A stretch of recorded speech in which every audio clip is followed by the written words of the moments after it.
discipline has changed your life? So many moments having discipline has changed my life. But I'll give you a few examples. Being in the music business and also being a corporate consultant for Fortune 500 companies. Now, for instance, in the music business, when CD sales were much more lucrative, not saying that it still isn't, because at the end of the day, when you're in sales and you're selling something, you're you're you're actually selling yourself more than you're selling the product. Now, of course, outcomes depend on the need of the people as well. It's sales is a supply and demand thing, but you can buy depending on the environment that you're in, right? If you're in a more affluent environment, you can push people to buy things that they may not necessarily need, right? If you package a rock and wrap it up and pitch it to someone who has a good amount of disposable income, and you have a compelling story to tell, and about the rock, whatever it is, right? It's nicely packaged, someone will buy it for whatever price that you name it for, depending on how high or low the price is, right? But with discipline is, has impacted my life in the music business, in the sales aspect of the music. When I've attained, financial gain and lost it several times with, via experimenting and just taking risks, right?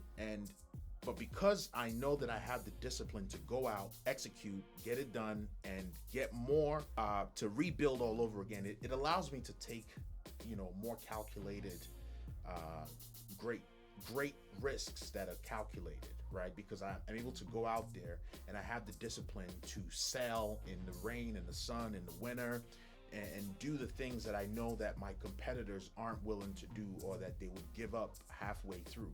So that discipline is very important, and that's how I've been able to amass, resources, risk, wisely, lose it, and then regain it, pivot, take another direction. So discipline is very important. It's very important for, to separate yourself, to beat out your competitors, right? And then moving over to the corporate aspect of things, when I went into consulting and took, certifications and exams and classes and things like that, a friend of mine reached out to me and offered me a seat in his class, where he was teaching, business analysts, and teaching and helping to develop analysts, right? And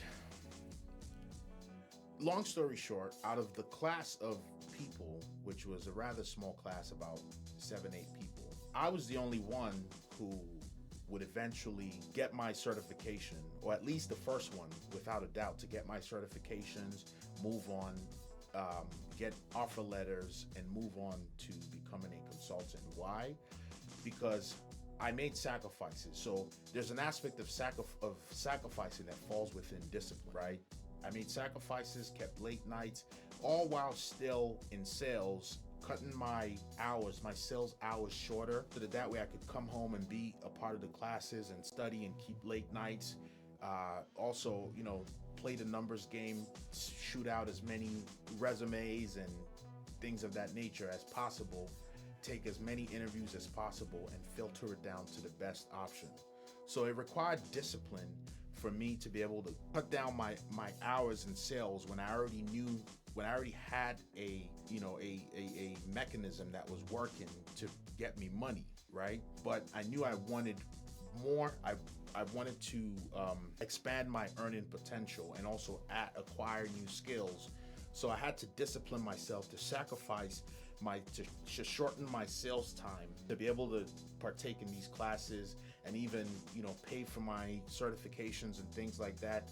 And eventually I would go on to become, one of the best business analysts, project managers who have delivered results for on large scale projects for corporate 500 companies. How do you advise people to track their discipline?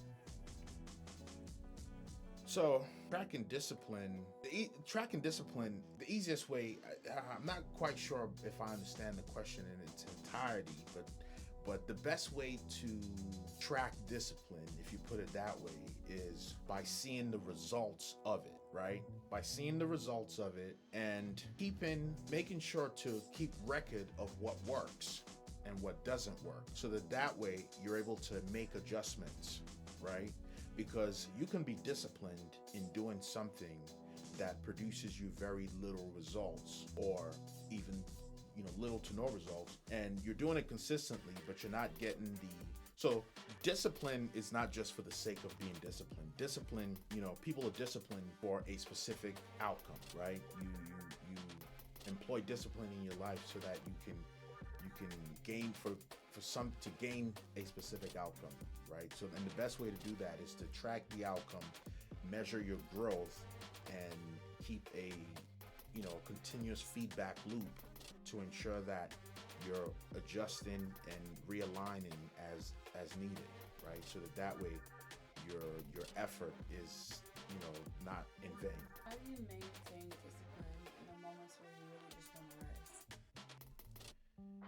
In moments when you want to rest, now rest is important, right? Rest is important, but external factors can motivate you to, and this is where the sacrifice aspect of discipline comes in, right? If you, let's say for instance, you have to pay your rent, but you're exhausted and you want to rest, and to rest comfortably requires you resting in your home. When you want to rest, you have to sacrifice that rest and be disciplined enough to go out and hit more. If you're in sales, hit more sales, get more done, right? Get more to make sure that you have enough to cover your expenses or your needs, so that way eventually when you get to the rest part, you can rest with peace of mind.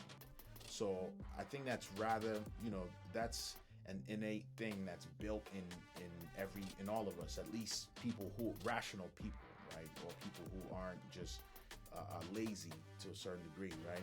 Is that you quickly learn to balance that out, right? To make those required sacrifices.